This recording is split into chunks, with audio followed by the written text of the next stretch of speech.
Gruppo Media Nord-Est primo in Italia tra le TV locali, raggiungendo il record di ascolti a livello nazionale, e un plauso è arrivato anche dal presidente della Regione Veneto, Luca Zaia. Beh, guardi, glielo dico con un sorriso, sono veramente felice e le spiego anche perché. Perché noi siamo una comunità che chiede l'autonomia.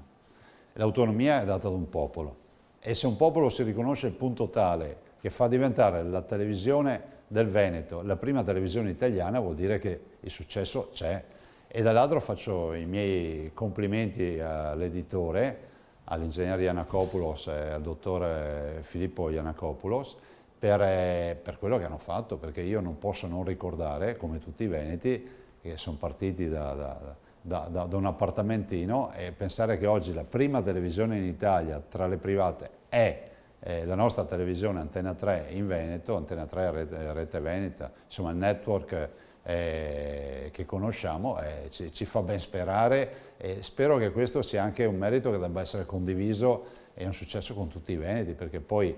ho visto i numeri che mi avete comunicato, i numeri sono numeri elevatissimi, e quindi vuol dire che abbiamo una televisione che ha fatto informazione, che ha fatto